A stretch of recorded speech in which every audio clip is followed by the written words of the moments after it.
آپ نے ایک پوسٹ کی ہے جس میں حدیث پاک کے حوالے سے پیدل حج کو جانے کا بیان کیا گیا ہے۔ اب آپ پوچھ رہے ہیں کہ وہ صحیح ہے یا غلط۔ یعنی اس پوسٹ میں یہ بتایا گیا ہے کہ پیدل حج کو جانے کو سرکار نے منع فرمایا۔ جواب یہ ہے کہ آپ پوسٹ کو اگر غور سے پڑھیں گے تو آپ کو نظر آئے گا کہ ایک شخص کو دو لوگ سہارے سے لے کر کے چل رہے تھے۔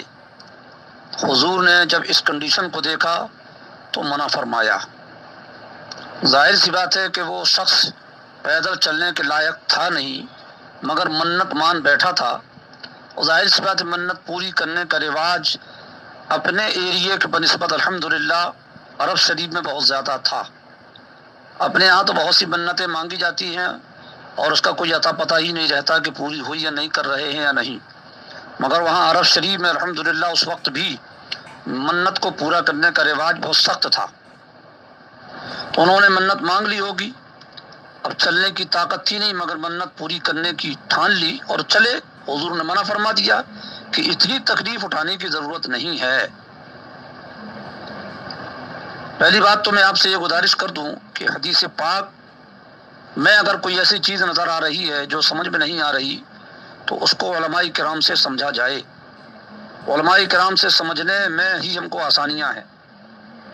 اس حدیث پاک کے حوالے سے علماء کرام نے جو بیان فرمایا ہے وہ یہ ہے کہ بھائی اگر کوئی پیدل حج کی طاقت رکھتا ہو اور کر سکتا ہو بغیر اپنے آپ کو تکلیف میں مشقت میں ڈالے بہت زیادہ تو وہ کر سکتا ہے۔ شرعاً اس میں کوئی گناہ نہیں ہے، کوئی منع تھوڑی ہے۔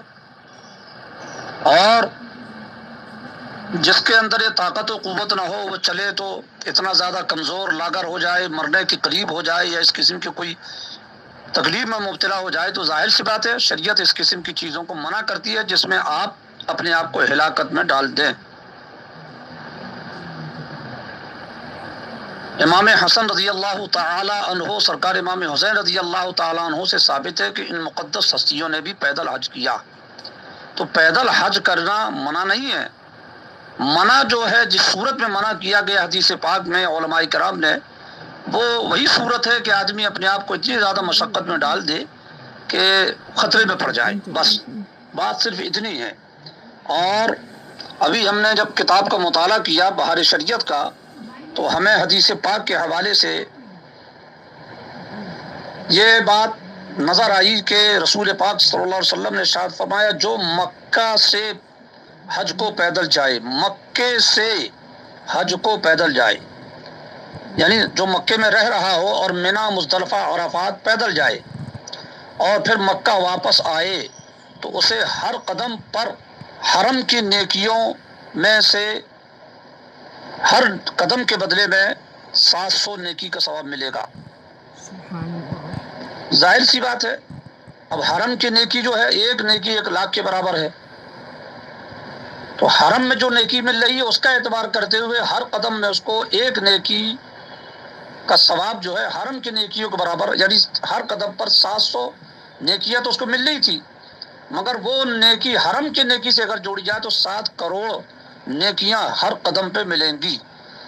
غور طلب بات یہ ہے کہ اس حدیث پاک میں لفظ مکہ ہے کہ مکے سے، ظاہر سی بات ہے مکے سے منی مزدلفہ عرفات جانا بہت مشکل مسئلہ نہیں تھا۔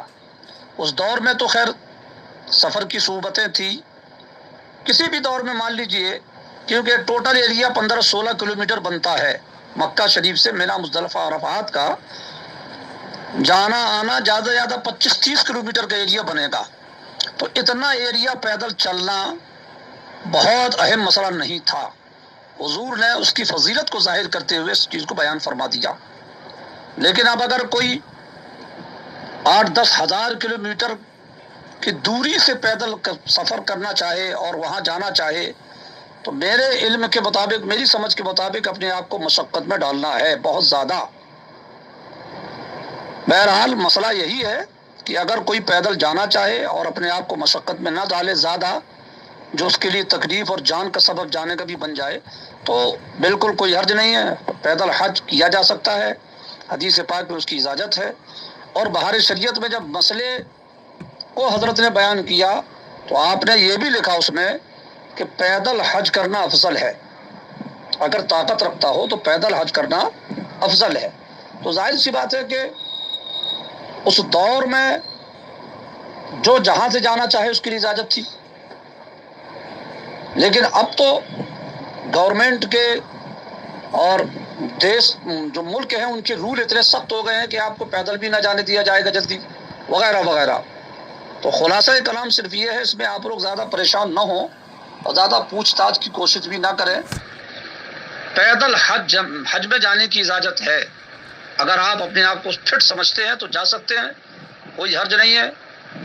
عمل اس بات کی دلیل ہے سرکار امام حسن امام حسین رضی اللہ تعالیٰ عنہما کی۔ منع جو ہے وہ صرف اس صورت میں کہ آپ اپنے آپ کو ہلاکت میں نہ ڈالیں۔ حدیث پاک میں جو حدیث آپ نے پہنچائی ہے وہ حدیث کے الفاظ صاف بتاتے ہیں کہ وہ آدمی چلنے کے لائق تک نہیں تھے، دو لوگ ان کو سہارے سے لے کر کے چل رہے تھے اور پھر بھی وہ حج کو جا رہے تھے۔ ظاہر سی بات ہے ان کے لیے مشقت تھا، حضور نے منع فرما دیا۔ تو اگر کسی نے ایسی منت مانگ لی ہے اور اس کو پوری نہیں کر سکتا، طاقت و قوت نہیں ہے، تو وہ سواری کے ذریعے حج میں جائے اور اس کے بدلے میں دم دے کفارے کے شکل میں۔